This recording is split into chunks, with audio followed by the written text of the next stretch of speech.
지난 시간에 이제 정치와 관련된 말씀을 드렸습니다. 세상 정치는 위에서 아래를 찍어 누르는 정치다. 그러나 하나님의 정치는 섬기는 정치다. 그렇기 때문에 우리 기독교인들은, 예수 믿는 사람들은 섬기는 정치를 지향해야 된다. 투표할 때 어떤 사람을 찍어야 되냐? 독재자를 찍어야 되냐? 민주주의적인 사람을 찍어야 되냐? 우리는 민주적인 사람을 찍어야 된다. 그렇죠? 백성들을 섬길 줄 알고 하나님을 두려워할 줄 아는 사람을 찍어야 된다. 이것이 제가 지난 시간에 드렸던 말씀입니다. 자, 오늘은 이제 두 번째 주제, 전쟁에 관한 주제를 보고자 합니다. 아시는 대로 이제 이스라엘과 팔레스타인이 전쟁이 있습니다. 우크라이나와 러시아와의 전쟁이 있습니다. 우리나라도 평안치 않습니다. 아시는 대로 우리나라는 남북 분단된 상태입니다. 그리고 전쟁의 위협이 상존합니다. 우리나라는 여전히 전쟁 중입니다. 여러분, 정전이 된 게 아닙니다. 전쟁이 끝난 게 아닙니다. 휴전입니다. 휴전이라는 게 뭐예요? 전쟁을 쉰다는 거죠. 언제든지 전쟁이 일어날 수 있는 겁니다. 이것을 정전으로 바꾸려고 지난 정부 때 이것을 정전으로 바꾸려고, 이제 전쟁이 끝났다, 종결하자, 이래서 그걸 바꾸려고 했는데 결국 못했습니다. 그러니 지금도 여전히 휴전 중입니다. 언제든지 전쟁은 일어날 수 있는 상태인 것입니다. 그러니 여러분, 정권이 바뀔 때마다 위협을 느낍니다. 지난 박근혜 정부 때 얼마나 위협을 느꼈습니까? 계속 이제 미사일을 쏘고 또 싸우고 이러면서 사건이 발생하고 이러면서 이 북한 근처에 사시는 분들은 얼마나 큰 위협을 느꼈습니다. 느꼈어요? 느꼈잖아요. 그죠? 그러나 지난 정부 때는 뭐예요? 그것을 좀 더 정전으로 바꾸기 위해서 유화정책을 쓰고 평화정책을 쓰느라고 여러분 많은 신경을 썼습니다. 많은 신경을 썼습니다. 그런데 다시 정권이 바뀌고 나니까 이제 계속 이제 서로 대결하는 정치로 이제 가는 것을 보게 됩니다. 쉽지 않은 것 같습니다. 평화를 만들어내는 게 쉽지 않은 것 같습니다. 그러면 성경은 무엇을 이야기할까요? 전쟁에서 성경은 무엇을 이야기할까요? 여러분, 구약 성경에 보면 전쟁 얘기가 굉장히 많이 나옵니다. 아브라함 시대에 전쟁이 있습니다. 아브라함이 가나안 땅에 들어와서 살고 있는데 조카 롯이 전쟁에 휘말립니다. 이 조카 롯이 소돔성에 살았는데 이 소돔성에 전쟁이 생겼습니다. 그래서 적군들이 쳐들어왔어요. 적군들이 쳐들어와서 이 소돔성에 살고 있는 롯의 일가족을 다 잡아갔습니다. 아브라함이 어떻게 했을까요? 자기 집에 길려는 병사들, 사병들을 이끌고 가서 그 조카 롯을 이제 자기 다시 석방해 왔습니다. 그 적군과 싸우면서 이겨서 결국 석방해 온 이야기도 창세기에 나옵니다. 여러분, 여호수아의 전쟁이 있습니다. 이스라엘 백성들이 이집트에 살다가 하나님의 부르심을 받아서 가나안 땅으로 가게 됩니다. 그런데 가나안 땅으로 가는 도중에 아말렉과 싸우고 또 주변 나라들과 싸우고 가나안 땅에 들어가서도 가나안 족속들과 정복 전쟁을 하게 됩니다. 사울왕은 블레셋과의 전쟁을 했습니다. 블레셋이 계속해서 이스라엘 백성들을 침략하고 습격하고 노략질하는 상황에서 이제 이 사울이 그걸 막아내기 위해서 블레셋과 계속해서 싸웁니다. 결국 그러다가 사울왕은 블레셋에 의해서 전쟁터에서 죽고 말았습니다. 다윗은 어땠을까요? 역시 다윗도 주변 나라들과 계속해서 전쟁을 벌려야만 했습니다. 주변의 침략자들과 싸움을 해야 됐고, 그러면서 나라를 지켜내고 결국 국방력을 튼튼히 가지면서 나라를 거대하게 만들었던 그런 이야기가 구약 성경에 나옵니다. 그런데 여러분, 신약에 들어오면서는 전쟁 얘기가 나오지 않아요. 신약에서는 민족 국가였던 이스라엘이 이야기가 나오지 않아요. 신약은 영적 국가, 영적 나라 이야기가 나와요. 그 영적 나라가 바로 교회입니다. 전 세계에 있는 그리스도인 공동체입니다. 예수님과 예수님의 제자들 이야기입니다. 물론 신약에도 전쟁 얘기가 나오긴 합니다. 하지만 신약에 나오는 전쟁 얘기는 국가와 국가의 전쟁이 아니고, 소위 혈육의 전쟁이 아니고, 육신을 가진 사람들끼리의 전쟁이 아니고 영적 전쟁이 나오는 것을 보게 됩니다. 우리는 더 이상 이스라엘 민족이 아닙니다. 이스라엘 국가가 아닙니다. 그렇기 때문에 우리 기독교인들은 이스라엘 민족들처럼, 이스라엘 나라처럼 주변 나라들과 육신적으로 싸우고, 그 다음에 총 가지고 싸우고 칼 가지고 싸우고 이런 전쟁을 하지 않습니다. 우리는 예수님을 믿는, 예수님의 주권 아래에 있는 영적인 사람들입니다.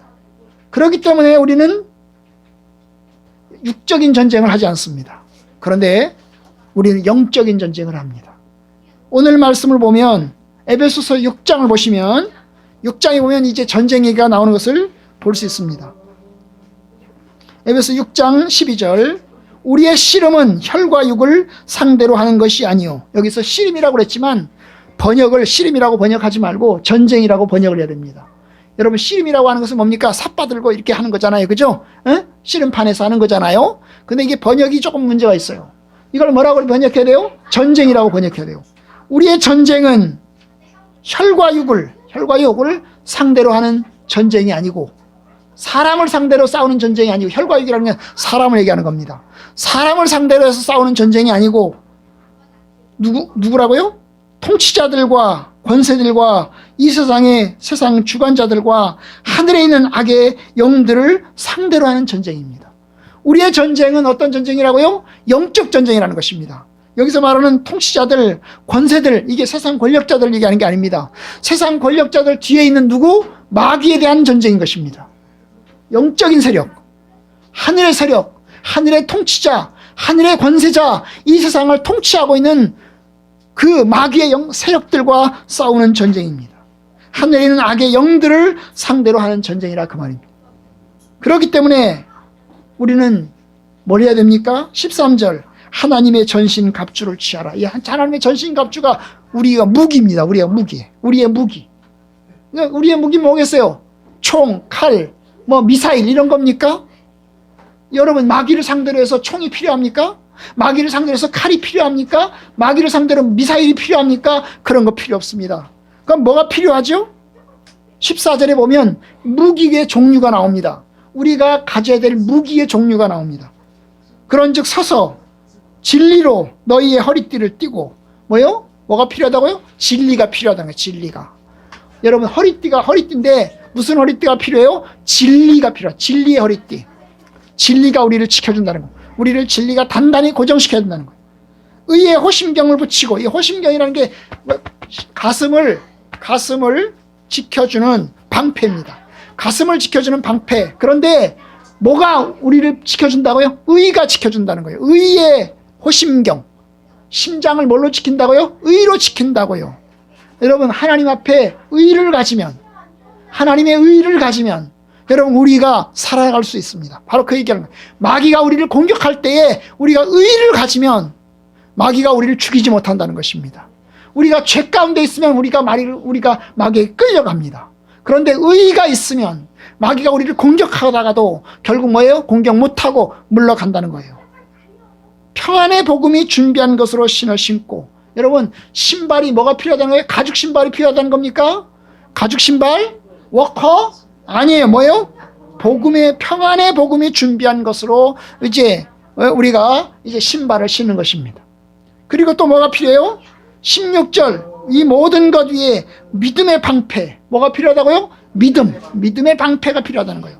육신적인 방패가 필요한 게 아니라 믿음의 방패가, 믿음이 필요하다는 거예요. 그리고 뭐가 필요해요? 17절, 구원의 투구라는 게 뭡니까? 모자죠, 모자. 우리의 머리를 지켜주는 모자. 그런데 뭐가 필요해요? 구원의 투구, 구원의 확신이 필요하다는 거예요. 내가 예수 그리스도를 믿으면 마귀가 우리를 죽이지 못한다는 거예요. 여러분, 구원의 확신이 필요하다는 거예요. 성령의 검, 곧 하나님 말씀을 가지라. 뭐가 필요하다는 거예요? 하나님 말씀이 필요하다는 거예요. 하나님 말씀으로 마귀를 상대해서 이긴다는 거예요. 여러분, 그러니까 우리 기독교인들의 전쟁은 영적 전쟁입니다. 마귀와의 전쟁인 것입니다. 예수님이 오셔서 이 세상에 사시는 동안 그는 전쟁을 했습니다. 예수님은 누구와 전쟁을 했나요? 마귀와 전쟁을 한 것입니다. 마귀와 싸운 것입니다. 여러분, 죄를 걷어내고 그리고 질병을 고치며 그리고 귀신 들린 자의 귀신을 내쫓는 것은 결국 마귀와의 싸움을 감당한 것입니다. 예수님이 십자가에 못 박혀 죽으신 것도 마귀와의 싸움인 것입니다. 마귀는 손뼉 쳤어요. 우리가 예수를 죽였다, 우리가 승리했다, 손뼉 쳤어요. 그러나 예수님이 부활하심으로 마귀의 머리를 깨부수셨어요. 예수님께서 마귀를 상대로 이긴 것입니다. 여러분, 그것이 영적 전쟁이에요. 영적 전쟁. 내 나라는 세상에 속한 것이 아니요 하늘에 속했다. 이것이 예수님 말씀이에요. 내가 왕이다, 내가 하나님 나라의 왕이다. 이것이 예수님이 빌라도 총독 앞에서 하신 말씀인 것입니다. 여러분, 예수를 죽인 세력은 인간적으로는 대지상들이요 그리고 빌라도입니다. 그러나 예수를 정말로 죽인 세력은, 예수를 정말로 죽이고자 했던 세력은 바로 마귀의 세력입니다. 여러분, 예수가 태어났을 때 그 예수를 죽이고자 했던, 그래서 2살 아래 어린아기들을 다 죽였던 이 헤롯 대왕, 인간적으로 헤롯 대왕입니다. 자기의 권세를 지키기 위해서 그 예수를 죽이고자 했습니다. 그러나 그 헤롯 대왕 뒤에 누가 있어요? 바로 메시아를 죽이고자 하는 사탄의 역사가 있는 것입니다. 사단이 이 헤롯 대왕을 이용해서 메시아를 죽이고 하나님의 일이 일어나지 못하도록, 하나님의 구원 사역이 성취되지 못하도록 막고자 했던 것입니다. 그러니까 여러분, 우리의 전쟁은 영적 전쟁입니다. 우리의 전쟁은 영적 전쟁이에요. 여러분, 우리는 육적 전쟁 가운데도 있지만 남한과 북한 사이에 끼어 있어서 여러분, 이 6.25 전쟁과 같은 그런 육적 전쟁의 위험 속에 살고 있지만, 여러분, 그게 아니더라도 여러분의 하루하루가 뭐라고요? 영적 전쟁이라고요. 여러분의 하루하루가 영적 전쟁이에요. 아침에 일어나서부터 밤에 잠잘 때까지 하루의 모든 시간이 영적 전쟁이에요. 마귀와의 싸움이라고. 마귀와의 싸움. 마귀가 우리를 죄 가운데 끌고 가려고 하고, 마귀가 우리를 하나님의 뜻에서 벗어나게 하고, 마귀가 우리를 하나님의 뜻에서 벗어나서 죄의 길로 끌고 가려고 하는 것이 마귀의 계략입니다. 여러분, 우리를 콧대서 끌고 가려고 합니다. 야, 너 나 따라와라. 여러분, 마귀가 우리를 협박하는 무기가 있어요. 마귀의 무기가 있어요. 뭐겠어요? 가장 강력한 무기 뭐겠어요? 죽음이라는 무기입니다. 죽음이라는 무기. 이 죽음이라는 무기 앞에서 사람들은 두려워합니다. 두려워해요. 여러분, 사람들은 이 죽음이라는 무기 앞에서 죽음이 협박하기 때문에 죽음에 끌려가지고 죄를 짓는 것입니다. 그런데 여러분, 그래서 끌려가면 우리는 영락없이 마귀의 종이 되는 거예요. 마귀의 종이 되는 거예요. 그런데 여러분, 주님께서 이 세상에 오셔서 십자가에 못 박혀 죽으심으로 마귀와 상대하셨어요. 그리고 다시 부활하심으로 마귀의 권세를 이겨내셨습니다. 주님 말씀하시는 게 뭐예요? 너희도 영적 전쟁에서 이겨내라. 마귀와의 싸움에서 이겨내라. 이것이 주님이 말씀하시는 겁니다. 그런데 여러분, 성도들이 이 마귀와의 전쟁에서 좀 둔해요. 그냥 21세기에 무슨 마귀입니까? 아니, 목사님 구닥다리 같은 소리 하지 마세요. 마귀가 무슨 마귀입니까? 그런 거 없습니다. 귀신 그딴 거 없습니다. 근데 여러분, 귀신과 마귀는 여기저기에 다 스며들어 있어요. 우리가 아까 에베소 6장을 읽었잖아요. 통치자들과 권세들과 이 어둠의 세상 주관자들과 하늘에 있는 악의 영들을 상대로 하는 것이다. 여러분, 마귀는 어디에 있어요? 어디에 있어요? 우리의 마음 속에도 있을 수 있지만 정치, 경제, 사회, 구조 가운데 들어있어요. 여러분, 이게 마귀가 장악하는 수단인 것입니다. 정치라고 하는 속에 마귀가 있어요. 제가 말씀드렸잖아요. 거짓말하는 사람에게는 마귀가 있다.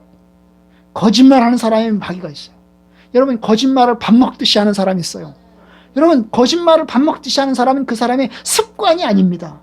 그 사람의 습관 뒤에 뭐가 있다고요? 마귀가 그 속에 있는 것입니다. 그 속에 있는 것이에요.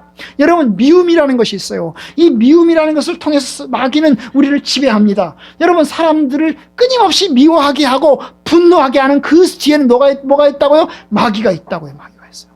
악한 정치 구조, 악한 경제 구조, 빈부격차가 굉장히 심각하잖아요. 이 빈부격차가 굉장히 심각한 상황 속에 있는 것은 누가 있어요? 마귀가 있어요. 태국에 가서 놀란 것이 참 아이러니한 게 있어요. 태국은 왕의 절대 주권인 나라예요. 왕이 신인 나라예요. 왕이 신인 나라예요. 여러분, 빈부격차가 엄청나게 심각해요. 엄청나게 심각해요. 그런데 백성들은 여유가 있어요. 우리나라 같으면요, 빈부격차가 심각하면요, 가만히 있지 못하고 왜 빈부격차가 심각하냐, 이걸 줄여라, 계속해서 요구를 할 텐데, 태국 사람들은 요구를 안 해요. 그냥 가난하게 살아도 행복한 거야. 여러분, 이게 정상입니까? 가난하게 사는데 행복해. 참, 하여튼 예수 믿어서 행복한 게 아니라 가난하게 사는데 행복해. 부자들은 그냥 은전을 베풀고 자기 집 앞에 사람들이 와서 장사를 해도 전기도 준대. 부자들이 전기를 준대. 밤에 와서 이제 자기 집 앞에 장사를 하잖아요. 가난한 사람들이 와서 이제 이약 끌고 와서 장사를 하잖아요. 그러면 이 부자가 전기를 대준대. 왜 우리 집 앞에 와서 정사하고 있어? 저리 가! 이렇게 하지 않고 전기를 대준대. 전기를. 그리고 이 사람이 아침에 이제 장사가 끝나고 나서 가잖아요. 그럼 이 부자가 그 집 앞에 청소를 싹 한대. 그리고 그 다음날 오면 한대. 여러분, 한편으로 마음이 넓죠. 이 부자들이 마음이 넓어. 자기 집에 와서 장사하게 하는 거야. 마음이 넓은 거야. 그죠? 그런데 한편으로는 이 사람들이 와서 장사를 하니까 자기 집을 지켜주니까 도둑이 들어올 사람이 없고 또 한편으로는 뭐예요? 사람들이 와서 장사를 하면서 그냥 그 속에서 감사합니다 그러다는 거야. 가난한 사람들이 부자들 앞에 감사합니다 그러다는 거야. 그런데 여러분, 뭐가 있어요? 빈부격차 구조는, 불이한 경제 구조는 그대로 남아있는 것입니다. 그들은 경제 구조를 바꿀 생각은 없습니다. 경제 구조를 바꿀 생각은 없습니다. 이게 구조적인 문제입니다. 그냥 지금처럼 시스템을 계속해서 유지하는 겁니다. 그래, 니네들은 가난한 사람들이야. 니네들은 우리 앞에 와서 빌부터 살아. 그리고 나는 너에게 은전을 베풀어 줄게. 그러면서 뭐예요? 빈부 구조는 그대로 가져가는 겁니다. 그대로 유지하는 겁니다. 우리 같으면 그 빈부 구조를 바꾸기 위해서 계속 요구를 하잖아요. 계속 요구를 합니다. 그런데 그 사람들은 요구를 안 해. 그냥 사는 거예요. 그러니까 여러분, 가난한 사람들은 그냥 다닥다닥 붙어 있어요. 너무나 충격적이었어요. 집이 쓰러져 가는 집, 땅이 없어가지고 수상가 물 위에다가 집을 짓고 살아요. 완전히 찌그러져 가는 집, 너무나 비참하게 살아요. 그런데 그 구조가 유지되는 거예요. 계속 유지가 돼요. 사람이 살기 위한 정상적인 구조가 아니라 사람이 살기 위한 정상적인 구조가 아닌 것입니다. 여러분, 이게 악한 구조예요. 악한 구조예요. 결국 속이는 거죠. 마귀가 이 경제 구조를 이용해서 사람들을 속이는 겁니다. 그래, 너희들 그렇게 살아. 그렇게 사는 게 행복한 거야. 그렇게 살아. 아이러니한 것이, 부자 나라에 사는 사람들일수록 불만이 심하고 가난한 나라에 사는 사람들일수록 행복하다는 말이 있잖아요. 그죠? 행복하다는 말이 있어요. 여러분, 이게 영적인 거예요. 영적. 끊임없이 민주주의를 지향하고 끊임없이 분부 격차 문제를 요구하는 것은 성경적인 것입니다. 여러분, 구약 성경을 여러분이 읽으시면 예언자들이 있습니다. 이사야, 에레미야, 에스겔, 그들이 하나같이 얘기하는 것은 누구를 상대로 얘기를 합니까? 누구를 상대로 하나님 말씀을 전합니까? 이사야 선지자의 타겟, 하나님 말씀을 전하는 타겟이 누구예요? 이사야 선지자가 하나님 말씀을 전하는 주 타겟이 누굽니까? 왕입니다. 권력자입니다. 권력자들을 향해서 말합니다. 너희들 악을 행하고 있다. 너희들 죄를 짓고 있다. 너희들이 가난한 자를 착취하고 있다. 회개하라. 이거예요, 여러분. 얼마나 악한 겁니까? 그런 면에서 여러분, 영적인 문제를 우리가 봅니다. 어떤 면에서 우리가 이제 이런 상황 속에서 끊임없이 문제를 제기하고, 그래서 좀 더 좋은 쪽으로, 좀 더 발전된 쪽으로 변화해 나가자 하는 것은 하나님의 뜻에 따른 의로움의 결과인 것입니다. 아멘? 비록 갈등이 있고, 비록 그것 때문에 스트럭처가 있고, 그것 때문에 구조적인 어떤 트러블이 있어요. 하지만 그 갈등과 그 어떤 어려움을 통해서 좀 더 나은 방향으로 개선해 가는 것입니다. 두 번째, 우리가 보고자 하는 것은, 그렇기 때문에 우리는요, 영적인 문제를, 영적인 전쟁에 대해서 생각하고, 우리가 그거에 따른 우리의 마음 가운데 하나님 말씀으로 무장하고, 의와 구원의 확신으로 무장하고, 마귀와의 싸움에 긴장을 늦춰서는 안 되는 것입니다. 그러면요, 세상 전쟁을 어떻게 할까요? 우리는 세상에서 발붙이고 살잖아요. 대한민국에서 발붙이고 살잖아요. 여러분, 교회 역사를 보면 기독교인들도 교회의 이익을 위해서 전쟁을 해왔습니다. 가장 대표적인 것이 십자군 전쟁입니다. 아시는 십자군 전쟁을 통해서 많은 기독교 나라들이 군사들을 파견했습니다. 예루살렘으로 가는 그 길에 사람들을 지키기 위해서, 그리고 이익을 챙기기 위해서 전쟁을 해왔습니다. 거룩한 전쟁인 해가면서 파견해 왔습니다. 참 그것 때문에 많은 피해가 있었고, 갈등이 있었고, 어려움이 있었습니다. 성도들은 도무지 전쟁해서는 안 되는가?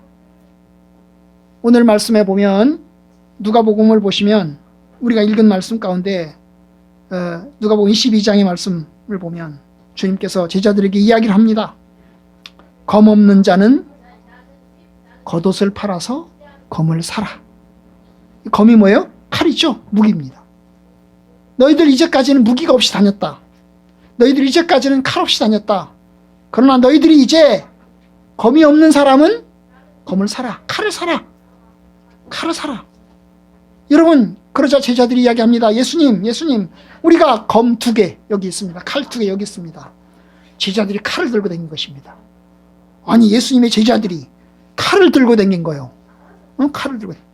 그러다가 예수님이 잡힐 때, 겟세마네 동산에서 예수님이 잡힐 때 베드로가 칼을 빼가지고 어떻게 하죠? 그 제사장의 종의 이 귀를 잘라버리잖아요. 그죠?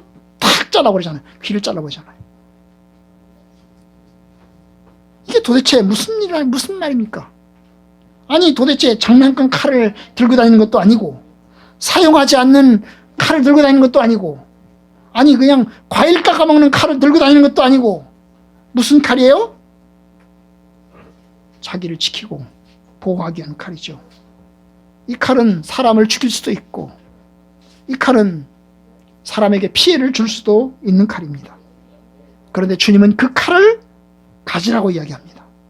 검 없는 자는 칼을 가져라. 칼을 가져라. 그럼 공격하란 말인가요? 싸움하란 말인가요? 복음 전하면서 너희들 예수 안 믿는 사람들은 칼로 죽여라. 예수 믿게 하고 예수 안 믿는 사람은 죽여라. 그러면 칼을 받을래? 예수 믿을래? 이거 하란 말인가요? 그걸 위해서 예수님이 칼을 가져라고 하신 것입니까? 그건 아닐 것입니다. 그건 아닐 거예요. 그죠? 여기서 칼을 가져라고 말할 때는 어떤 칼이겠죠? 자기를 보호하기 위한, 최소한의 자기를 보호하기 위한 수단. 자기를 보호하기 위한 수단. 다른 사람을 공격하고 무자비하게 죽이고 그리고 폭격하고 괴롭히기 위한 수단이고 아니고 자기를 보호하기 위한 수단으로서의 칼.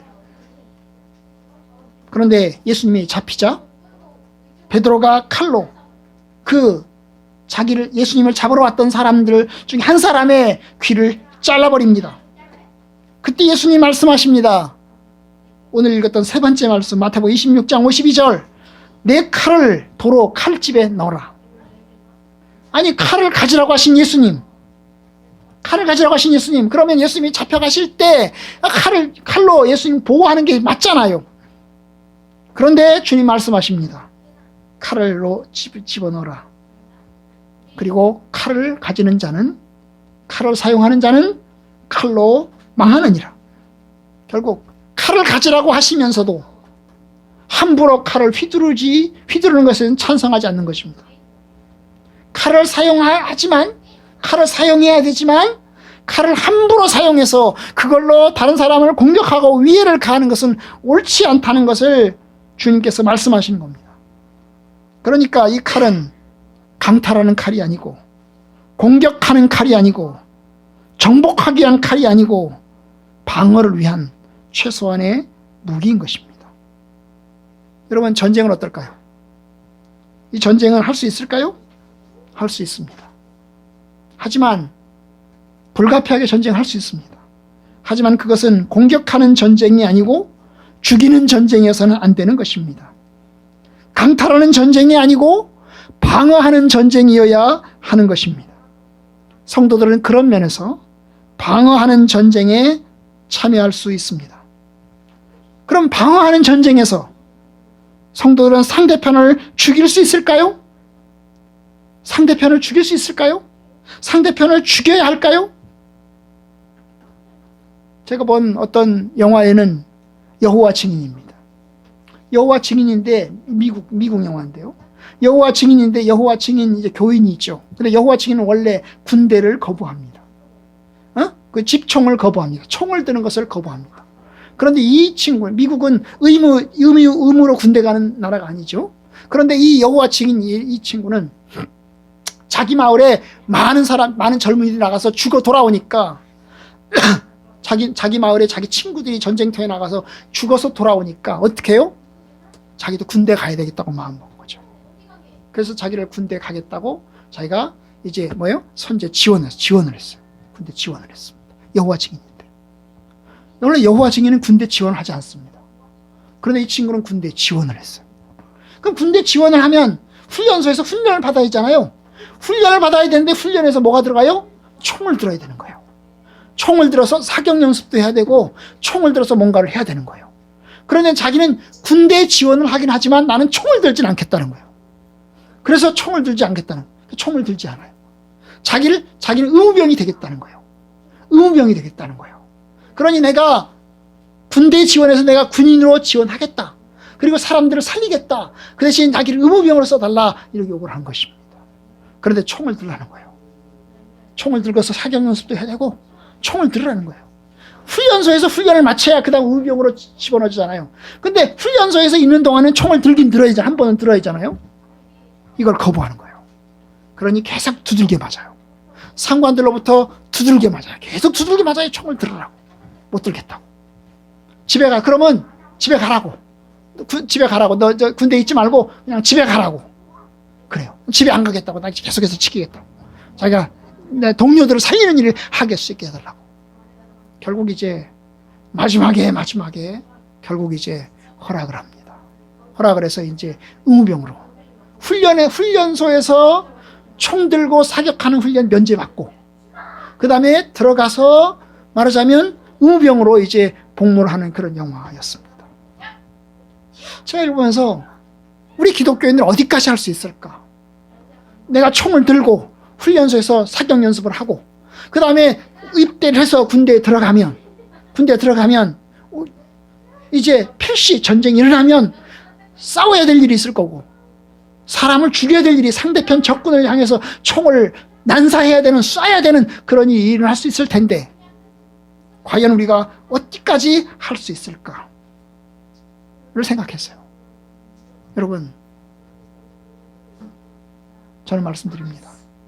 최소한의 전쟁에서 총을 쏠 수 있겠다. 그런데 그 상대편은 공격하는 군인이어야 된다. 민간인은 쏴서는 안 된다. 이것입니다. 여러분, 전쟁이 참 복잡합니다. 전쟁은 방어가 공격이 되기도 하고 그리고 공격하는 병사들을 상대로 해서 총을 쏴야 되는 일이 발생할 수 있습니다. 심지어는 민간인까지 죽이는 일이 비일비재합니다. 우리의 허물과 죄가 있기 때문에 우리가 감정이 있기 때문에 옆에 죽어가는 동료들이 있기 때문에 결국 우리의 본성이 우리의 감정이 우리도 아주 과격해지게 만드는 것입니다. 잔인함, 폭력적임 이것이 우리 역사 속에 있을 수밖에 없습니다. 성경은 모든 전쟁을 반대할까요? 그렇지 않습니다. 여러분, 하나님께서는 국가와 정부에 칼을 주셨습니다. 로마서 13장에 보면 위정자들은 칼을 가졌다고 합니다. 그런데 그 칼은 하나님께서 주셨습니다. 그 칼로 경찰로 군대로 여러분 칼을 통해서 치안을 확보하고 그리고 적과 싸워서 나라를 지켜야 하는 것입니다. 그 국가에 속한 성도는 어떤 면에서 이제 국가를 지키고 또 자기 가족들을 지키는 일에 나설 수밖에 없습니다. 그러면 전쟁에 참석해야 되겠죠. 참여해야 되겠죠. 그리고 싸워야 할 것입니다. 최소한에라도 지키기 위해서라도 총을 들어야 하고 지키기 위해서라도 총을 쏴야 되는 일이 있을 수밖에 없을 겁니다. 그런데 거기서 쉽지 않은 것이 있어요. 국가는 이데올로기를 가집니다. 국가는 이데올로기를 통해서 백성들을 끊임없이 선동합니다. 이 전쟁은 선한 전쟁이고 우리는 옳고 저놈들은 악하다. 우리가 하는 일은 옳고 저놈들이 하는 일은 악하다. 그렇게 선동할 것입니다. 여러분, 우크라이나와 러시아도 마찬가지입니다. 여러분, 우크라이나나 러시아 양쪽 정부는 자기 국민들을 상대로 해서 우리는 옳고 저놈들은 나쁘다 얘기합니다. 러시아도 저놈들은 나쁘고 우리는 옳다고 얘기하고 우크라이나도 저놈들은 나쁘고 우리는 옳다고 이야기하고 전쟁에 선동을 하는 것입니다. 그러니 여러분, 이런 속에서 자기의 정부, 자기 국가의 정통성을 이야기하고 계속 정당성을 지지하면서 백성들을 끊임없이 선동할 때에 기독교인들이 그 속에서 올바르게 분별하고 하나님의 뜻 안에 서는 것이 얼마나 힘든지 모릅니다. 여러분, 독일의 히틀러를 보십시오. 히틀러가 얼마나 잔인합니까? 히틀러의 독일 국가가 무슨 국가라고요? 기독교 국가라는가요? 국교가 기독교예요. 국교가 기독교입니다. 여러분, 독일의 목사님들은 다 공무원입니다. 독일의 목사님들에게는 월급이 국가에서 다 내려옵니다. 교회에서 내는 헌금, 우리 세금, 종교세가 있어요. 이 종교세를 다 내잖아요. 월급을 받을 때 원천징수에 차단이 됩니다. 차감이 다 돼요. 종교세라고 해서 차감이 다 돼요. 그럼 국가로 들어갑니다. 국가에서 이게 교회 목사님들에게 월급으로 다 지급됩니다. 그러면 독일 사람들은 11조가 있을까요? 11조 없어요.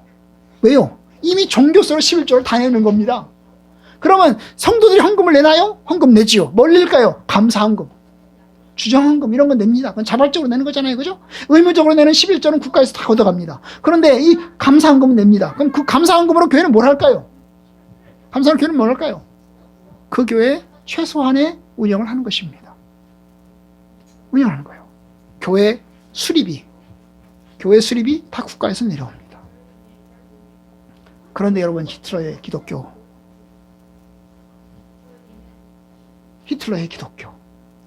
히틀러의 독일, 히틀러를 하나님이 세우신 종으로, 하나님이 세우신 주권자로 인정하고 적극적으로 찬성했습니다. 얼마나 악합니까? 독일 교회가 얼마나 무지하고 악합니까? 우리 성도들은 그러한 전쟁에 절대 찬성해서는 안 됩니다. 그러한 전쟁을 옹호해서는 안 됩니다. 히틀러의 침략이 엄청나게 선동이 해서 이루어졌어요. 거기에 동조했어요. 이건 우상숭배예요. 히틀러를 우상화하고 절대화했습니다. 누가요? 교회가. 목사님들이 히틀러를 얼마나 찬양했는지 몰라요. 하나님이 세우신 종으로, 하나님이 세우신 지도자로 찬양을 했어요. 그런데 모든 교회가 그런 건 아니에요. 모든 목사님들이 그런 게 아니에요. 일부 소수의 목사님들은 히틀러를 강력하게 비판했습니다. 교회가 그러면 안 된다고. 교회는 하나님의 뜻 가운데서 악한 이데올로기에 지지하면 안 된다고 강력하게 주장을 했어요. 하나님의 뜻에 벗어난 악한 행위로 규정을 했습니다. 대표적인 사람이 본헤퍼하고 칼바르트입니다. 그런데 결국 본헤퍼는 사형당했습니다. 구테타 혐의로, 반역죄로 잡혀가서 결국 감옥에서 사형당했습니다. 본헤퍼의 그 일가가 다 사형당했습니다. 칼바르트는 원래 스위스 사람이었습니다. 그런데 독일에서 교수 생활을 하면서 강력하게 이 히틀러를 반대했어요. 결국 교수직에서 박탈되고 스위스로 쫓겨나야만 했습니다. 여러분, 다른 민족을 희생시킴으로 자기 민족을 사랑하는 것은 우상숭배입니다. 민족주의 우상인 것입니다. 자기 민족 살리자고 다른 민족 죽일 수 없습니다. 여러분, 우리 세상 국가는 영원하지 않습니다. 우리나라를 사랑해야 되지만 그러나 동시에 국가주의에 빠져서는 안 되는 것입니다. 나라 사랑과 국가주의, 나라 사랑주의, 그것은 다른 것입니다. 그런데 이 경계가 참으로 어렵습니다. 우리는 전쟁에 참여할 수 있습니다. 적군을 죽일 수도 있습니다. 그러나 그 전쟁은 최소한의 전쟁이어야 하고, 그 전쟁은 방어적인 전쟁이어야 되고, 그 전쟁에서의 살상은 최소한 군인에 한정되어야 하는 것입니다. 그런데 우리 인간이 연약합니다. 인간이 연약하기 때문에 하다 보면 공격하게 되고, 하다 보면 민간인도 죽이게 되고, 하다 보면 그냥 무조건 살상하게 되는 것입니다. 하마스와 이스라엘을 봅시다. 여러분, 어느 쪽이 옳습니까? 하마스는 선제 공격을 했습니다. 그리고 민간인들을 공격했고 민간인들을 잡아갔습니다. 하마스가 악합니까? 여러분, 이스라엘도 옳지 못합니다. 제가 10여 년쯤 전에 이스라엘에 간 적 있잖아요. 이스라엘에 가서 깜짝 놀란 것이 있는데요. 바로 이 동예루살렘과 서예루살렘 사이에 있는 거대한 장벽이었습니다. 한 10m쯤 되는 장벽, 거대한 장벽을 둘러쳤어요. 탁 둘러쳤어요. 이 예루살렘, 그러니까 이스라엘은 이제 예루살렘이 있는데, 예루살렘에 동예루살렘이 있고 서예루살렘이 있어요. 이 동예루살렘과 서예루살렘을 벗어나면 그 다음에 이스라엘 땅입니다. 조금 더 올라가면 서안지구라 해서 요단강 서쪽에 있는 서안지구가 있어요. 그 다음에 이제 서쪽 밑으로 내려가면 가자지구가 있어요. 이 가자지구하고 서안지구는 공식적으로 이제 팔레스타인, 아랍 사람들이 살고 있는 곳입니다. 그런데 예루살렘 안에 아랍 사람들이 없냐? 아랍 사람들이 있어요. 그게 바로 동예루살렘이죠. 그런데 이 동예루살렘은 어때요? 거대한 장벽으로 뺑 둘러쳤어요. 10m 정도 되는 높이로 이 장벽을 쭉 둘러친 것입니다. 그럼 이 사람들이 나오려고 하면 개구멍으로 나와야 돼요. 근데 개구멍이 여기저기 있는 게 아니에요. 개구멍으로 나오려면요, 군대 있기 때문에 여기서 나오려고 하면 엄청나게 힘들어요. 엄청나게 힘들어요. 거기다가 여기 살고 있는 사람들이 이 테두리 쳐져 있는 그 안에 살고 있는 사람들의 생활이 얼마나 열악한지 몰라요. 사는 것이 얼마나 열악한지 몰라요. 정말로 거지같이 살아요. 거지같이 살아요. 그걸 누가 만들고 있어요? 이스라엘이 만들고 있어요. 이스라엘이 그렇게 거대한 장벽을 둘러치고, 그렇게 해서 그 안에 있는 아랍 사람들을 강력하게 핍박을 하고 있어요. 뭐 한 거예요? 나가라는 거죠. 나가라는 거예요. 강력하게 핍박을 하고 있는 것입니다. 여러분, 너무나 처참했습니다. 그 장벽 안에 있는 모습을 보면서, 그 장벽을 보면서 너무나 처참했어요. 좁은 땅에 높은 인구 밀집도를 보면서, 그리고 주거 생활의 그 비참함을 보면서 너무나 충격을 받았습니다. 이스라엘 백성들은 아랍 사람들을 같이 사는 사람들로 생각하지 않아요. 여러분, 구약 성경에 보면 하나님께서 이스라엘 백성들을 향해서 이야기합니다. 너희들이 가나안 땅에 들어가면 나그네들을 대접하라. 너희들도 역시 이집트 땅에서 나그네가 되었음이라. 그러니 나그네들을 학대하지 마라. 나그네를 괴롭히지 마라. 나그네들과 함께하라. 이것이 하나님의 말씀입니다. 그런데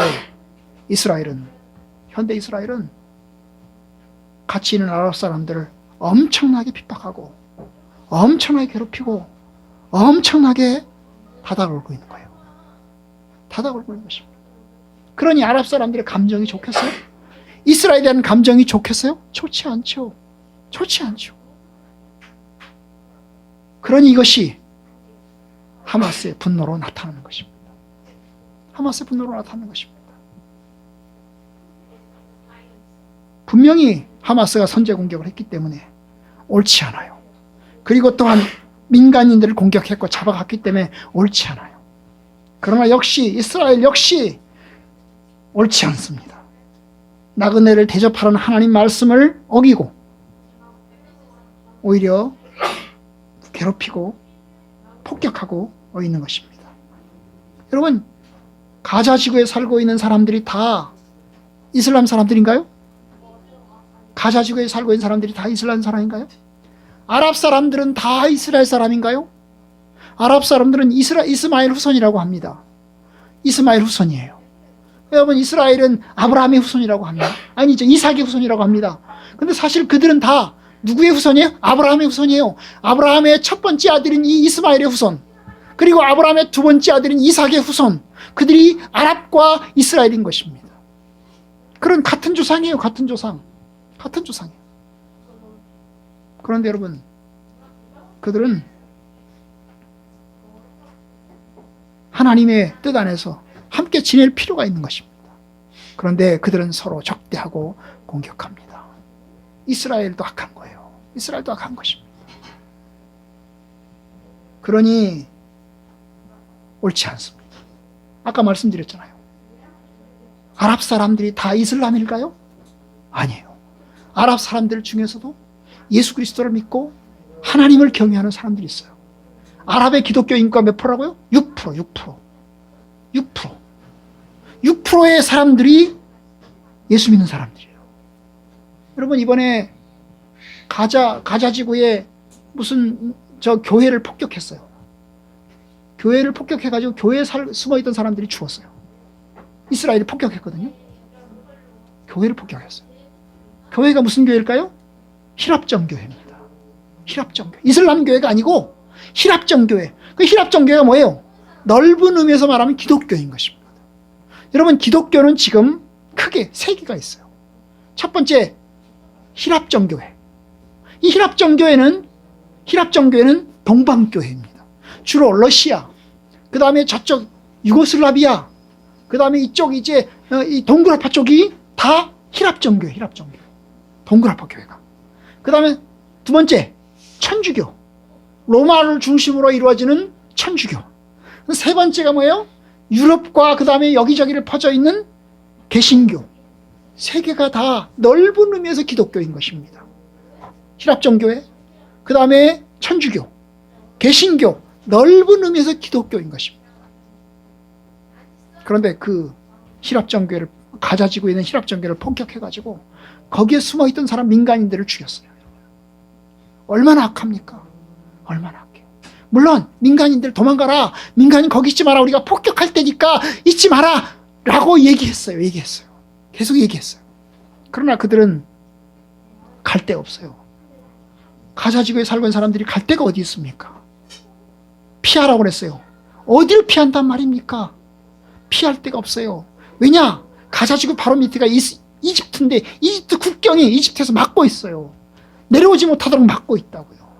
막고 있어요. 그런 면에서 옳지 않아요. 이스라엘 옳지 않아요. 우리는 무조건 이스라엘 편을 들어야 되는 게 아닙니다. 하나님의 뜻은 옳지 않아요. 그럼에도 불구하고 우리가 이제 마지막 한 가지 더 말씀드릴 것은 뭐냐면, 그런데 여러분, 하나님께서는 그럼에도 불구하고 이 땅에 전쟁을 허락하시는 겁니다.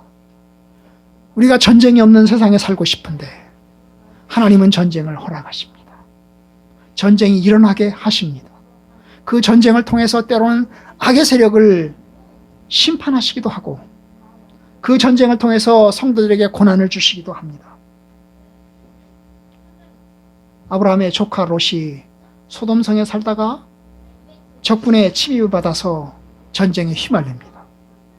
아브라함은 이 롯을 구출하는 전쟁에 참가합니다. 지키는 전쟁이죠. 방어하는 전쟁이죠. 구출해오는 전쟁인 것입니다. 보복하는 전쟁이 아니고, 공격하는 전쟁이 아니고, 먼저 선제 공격하는 전쟁이 아니고 구출하는 전쟁인 거예요. 그런데 여러분, 하나님께서는 그러한 전쟁이 일어나게 하십니다. 오늘 읽었던 말씀 전도 3장에 그런 거예요. 미워할 때가 있고 사랑할 때가 있고 전쟁할 때가 있고 화평할 때가 있느니라. 하나님께서 때로는 이 땅에 평화를 주시기도 하고 때로는 이 땅에 전쟁을 일으키기도 하십니다. 그런 가운데서 우리가 하나님을 경외하고 하나님의 뜻 안에 있어야 됩니다. 우리가 하나님의 뜻 안에 있지 않으면 하나님은 전쟁을 통해서 우리를 심판하시기도 할 거고, 우리가 악하면 전쟁을 통해서 우리가 하나님의 심판을 당하기도 할 것입니다. 그러나 우리가 또한 한편으로는 평화를 위해서 만들고 노력해야 되는 거예요. 전쟁도 우리가, 평화도 우리가 만들 수 있는 게 아니에요. 우리가 할 수 있는 게 아니에요. 우리는 최선을 다해서 평화를 만들려고 하지만 하나님께서 전쟁을 일으키기도 하십니다. 우리는 연약합니다. 우리는 부족합니다. 우리는 우리의 시각으로 바라봅니다. 상대편의 시각으로 우리를 바라보는 게 아니라 우리의 시각을 통해서 바라보기 때문에 우리가 늘 옳아요. 저 사람은 타락한 것 같아요. 우리가 항상 옳은 것 같고 항상 저놈들은 나쁜 놈인 것 같아요. 우리는 하나님의 시각으로 바라보지 못합니다. 이것이 우리의 연약함입니다. 연약함. 그런데 우리는 세상 주권자들을 세웠습니다. 이 세상에 정부를 세웠습니다. 그런데 어떤 정부에 투표해야 될까요? 여러분, 우리는 화해하는 길로 가야 합니다.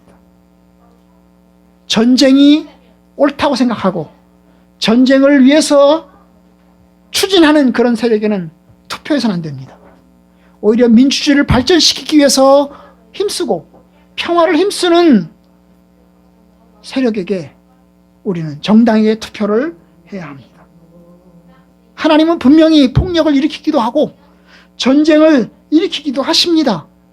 하지만 우리는 연약하기 때문에 우리의 눈으로 볼 때 평화를 이루는 쪽으로 우리의 표를 줘야 합니다. 평화를 만들려고 하는 쪽에 투표해야 됩니다. 그래서 하나님의 선한 뜻이 좀 더 평화로운 세상이 이루어질 수 있도록 해야 합니다. 하나님 이 땅에 평화를 주옵소서. 하나님 이 땅에 평화를 주옵소서. 우리 성도들이 평안한 삶을 살기를 원합니다. 그래서 우리의 생각이 이제 내년 총선에서도 이제 투표에서도 이 전쟁과 관련해서 어떤 시각을 가지고 있는 사람들에게 투표해야 될까를 여러분이 생각하시고 이제 내년 투표에 반영하시기를 주님의 이름으로 축복합니다. 그리고 나라를 위해서 기도하고 또 평화가 이루어질 수 있기를 노력합시다. 좀 더 우리 내부적으로는 빈부격차가 사라지고 좀 더 평등한 사회가 될 수 있도록 모두 다 법 앞에 평등한 사회가 될 수 있도록 기도하고 또 노력합시다.